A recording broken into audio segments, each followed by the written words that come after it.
लग्न तर झालं, पण प्रेम भाग शेवट. दुसऱ्या दिवशी सकाळी पहाटेच सैला जाग आली. खिडकीतून येणाऱ्या सूर्याच्या कोवळ्या किरणांनी पूर्ण खोली उजळून निघाली होती.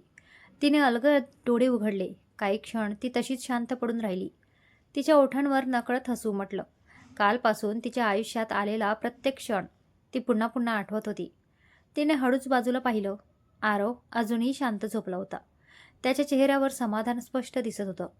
सईने अलगद त्याच्या केसांवरून हात फिरवला. तिच्या स्पर्शाने तो हलकासा जागा झाला. डोळे उघडताच त्याची नजर थेट सईवर गेली. तो काही क्षण तिच्याकडे बघतच राहिला. काय? सई लाजत म्हणाली. काही नाही. फक्त आता रोज सकाळी उठल्यावर सर्वात आधी तुलाच बघायचं आहे. तो हसत म्हणाला. आरू, सकाळी सकाळी सुरू करू नकोस. ती हसली. मी काही केलं कुठे? तो निरागस चेहरा करत म्हणाला. तुझा हा चेहरा ना खूप खोटारडा आहे, ती म्हणाली आणि उठायला लागली. इतक्यात त्याने तिचा हात पकडला. अगं 5 मिनिट थांब ना. नाही, खाली सगळे उठले असतील. उठू दे. आरू, ती त्याच्याकडे पाहत म्हणाली. तेवढ्यात बाहेरूनच रेणूचा आवाज आला. वहिनी, उठलात का? आई चहा ठेवते. सईने आरवकडे पाहिलं आणि दोघेही हसायला लागले. हो आलो दीदी. सईने उत्तर दिलं. लवकर या, नाहीतर मीच आत येते. रेणू पुन्हा चिडवत म्हणाली. ही ना. आरव वैतागल्यासारखा म्हणाला. तुझीच दी आहे. सईने हसत त्याच्या गालावर हलकीशी चिटकी मारली आणि पटकन बाथरूममध्ये निघून गेली. थोड्याच वेळात दोघे तयार होऊन खाली आले. काकू देवघरात आली आरती करत होत्या. आई किचनमध्ये नाश्ता वाढत होत्या. बाबा वर्तमानपत्र वाचत बसले होते. सईने देवाला नमस्कार केला आणि काकूंचे पाय स्पर्श केले. सुखी राहा. काकूंनी तिच्या डोक्यावर हात ठेवला. आरवही बाबांच्या शेजारी येऊन बसला. काय बाबा, आजच्या बातम्या काय म्हणतात? बातम्या नंतर बघ, आधी तुझ्या बायकोने केलेले गरम पोहे खा. बाबा हसत म्हणाले. सईने आरवने आश्चर्याने तिच्याकडे पाहिलं. हो, सकाळी उठल्यावर हट्टाने किचनमध्ये आली. म्हणाली आज नाश्ता मीच करणार. काकूंनी अभिमानाने सांगितलं. आरवने पोह्यांचा पहिला घास घेतला. वाह, खरंच मस्त झाले आहेत. खरंच? सईने उत्सुकतेने विचारलं. पण तो मुद्दाम थांबला. पण काय? थोडं मीठ कमी आहे. तो हसत म्हणाला. सईचा चेहरा पडला. पुढच्या क्षणी आरव मोठ्याने हसला. अगं ये वेडे, मस्करी केली. एकदम परफेक्ट आहेत. सईने रागाने त्याच्याकडे पाहिलं. तुझ्याशी बोलणारच नाही. अरे बापरे. रेणू म्हणाली. लग्नाला 4 दिवस झाले नाहीत आणि भांडण सुरू? सगळे मोठ्याने हसू लागले. घरातलं वातावरण पुन्हा एकदा आनंदाने भरून गेलं. नाश्ता झाल्यावर बाबा म्हणाले. आरव, आज शहरात जाऊन बँकेचं काम उरकून घे आणि सईला पण घेऊन जा आणि थोडी खरेदीही करून या. हो बाबा, आरव म्हणाला. मी 15 मिनिटात तयार होते. सई म्हणाली आणि वरच्या खोलीत गेली. आरव ही मिची तिच्या मागोमाग वर गेला. ती कपाटातून साडी काढत उभी होती. आरव शांतपणे तिच्या मागे जाऊन उभा राहिला. आरशात त्याची चाहूल लागताच सईने त्याच्याकडे पाहिलं. काय? ती हसत म्हणाली. काही नाही. तो तिच्याजवळ येत म्हणाला. आजही तुझ्याकडे बघून माझी नजर हटत नाहीये. सईने लाजून त्याच्या हातावर हलकासा चापट मारला.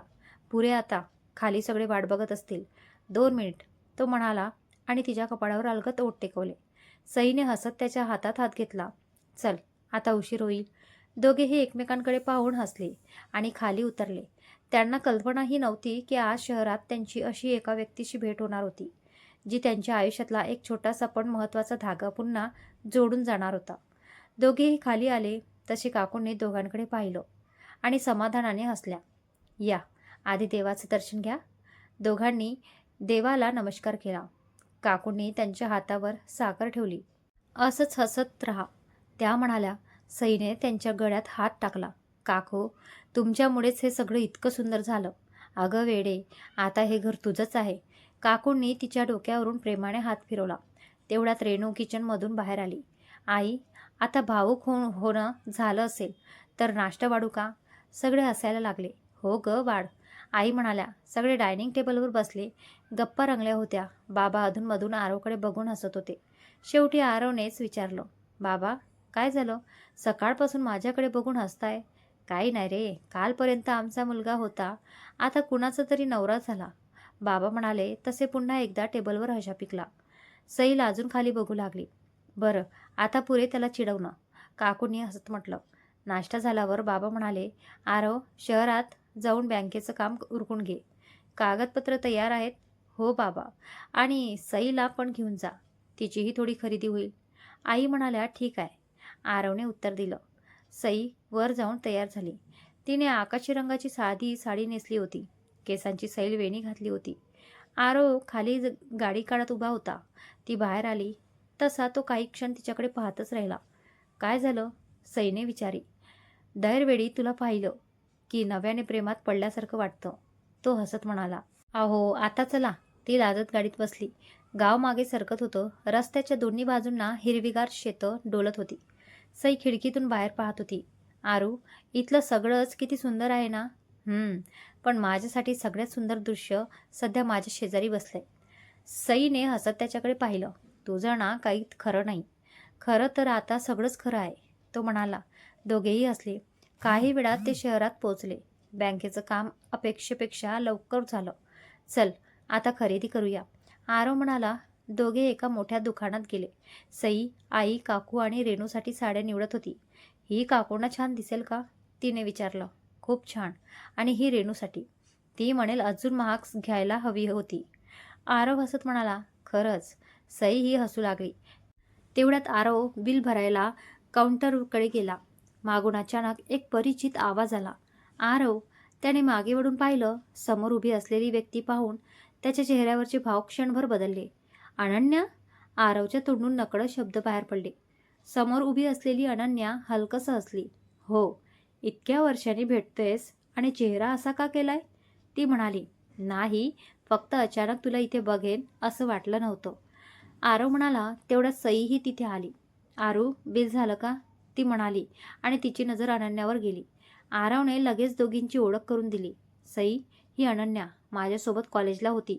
आणि अनन्या ही सई, माझी पत्नी. हॅलो, सई हसत म्हणाली. हॅलो, खरंच खूप सुंदर जोडी आहे तुमची, अनन्या मनापासून म्हणाली. धन्यवाद, सईनेही हसत उत्तर दिलं. काही क्षण तिघेही सहज गप्पा मारत उभे होते. अनन्याने सईशी अगदी मनमोकळेपणाने संवाद साधला. त्यामुळे सईलाही तिच्याबद्दल कोणताही गैरसमज झाला नाही. थोड्या वेळाने अनन्या म्हणाली. आरव, 2 मिनिट बोलायचं होतं. शक्य आहे का? आरवने सईकडे पाहिलं. मी इथेच आहे, तुम्ही बोलून या, सई सहजपणे म्हणाली. दोघे दुकानाच्या एका कोपऱ्यात गेले. काय झालं? आरवने विचारलं. अनन्याने पर्समधून एक छोटासा लिफाफा काढला. हे तुझ्यासाठी. काय आहे यात? आठवणी. ती हलकसं हसली. आरवने लिफाफा काढला. आत कॉलेजच्या ग्रुपचा एक जुना फोटो होता. त्याच्यासोबतच एक छोटंसं पत्र. हे इतकी वर्ष माझ्याकडे राहिलं. परदेशात जाण्याच्या घाईत तुला द्यायचं राहून गेलं. 2 महिन्यांपूर्वी भारतात परत आले. घर आवरताना हे सापडलं आणि वाटलं ज्याचं आहे त्याच्याकडे पोहोचायला हवं. आरव फोटोकडे पाहत असला. आपण किती वेडे होतो ना त्या काळात. हो, पण आयुष्य पुढे निघून गेलं, अनन्या म्हणाली. काही क्षण शांतता पसरली. मग ती पुन्हा म्हणाली. आरव, एक गोष्ट सांगू? आज तुला आणि सईला एकत्र पाहिलं आणि मनापासून आनंद झाला. तुझ्या डोळ्यात तिच्याबद्दलचं प्रेम स्पष्ट दिसतंय. ते कायमचं असंच जप. आरवने हसत मान हलवली. नक्की. आणि हो, आपल्या दोघांमध्ये मैत्री पलीकडे कधीच काही नव्हतं. हे तुझ्या पत्नीला कधी समजावून सांगावं लागलं तर नक्की सांग, ती मिश्किलपणे म्हणाली. आरव म्हणाला हसला. त्याची गरज पडणार नाही, कारण आमचं नातं विश्वासावर उभं आहे. अनन्याच्या चेहऱ्यावर समाधान उमटलं. मग मला काहीच काळजी नाही. तेवढ्यात सईही त्यांच्याजवळ आली. झालं का बोलून? ती हसत म्हणाली. हो, आणि आता मी निघते, अनन्या म्हणाली. तिने सईचा हात हातात घेतला. त्याची काळजी घे आणि स्वतःचीही. नक्की, सई म्हणाली. अनन्याने दोघांना शुभेच्छा दिल्या आणि हसत तिथून निघून गेली. आरव काही क्षण तिच्याकडे पाहत राहिला. सईने त्याच्या हातावर हलकासा हात ठेवला. चल, उशीर होतोय. तो तिच्याकडे पाहून हसला. हो चल. दोघे दुकानातून बाहेर पडले. गाडीत बसल्यावर सईने आरवकडे पाहिलं. मी काही विचारू? विचार ना. अनन्या तुझ्यासाठी खास मैत्रीण होती ना? आरवने क्षणभर तिच्याकडे पाहिलं आणि हसला. हो, खूप चांगली मैत्रीण होती. पण माझ्या आयुष्यात प्रेम म्हणून जर कोणाचं नाव असेल तर ते फक्त आणि फक्त सई. सईच्या चेहऱ्यावर समाधानाचं हसू उमटलं. तिने अलगद त्याचा हात हातात घेतला आणि गाडी पुन्हा गावाच्या दिशेने निघाली. परतीच्या प्रवासात दोघेही बराच वेळ शांत होते. गाडी रस्त्यावरून पुढे सरकत होती.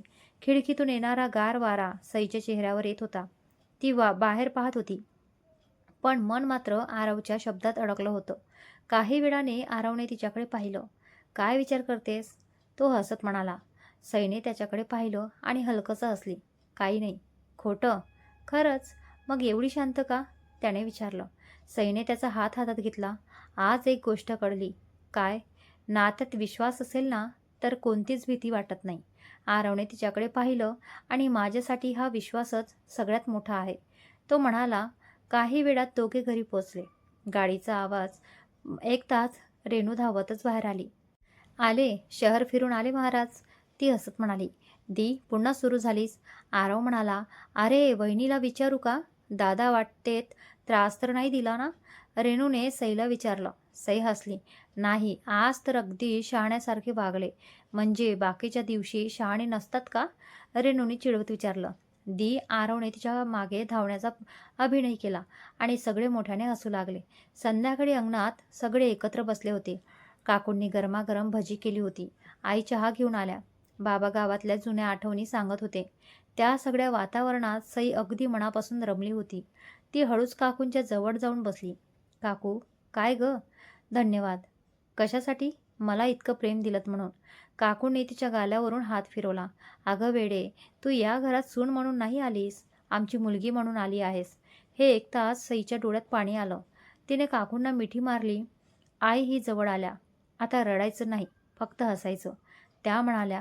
रात्री जेवण झाल्यावर सगळे आपापल्या खोल्यात गेले.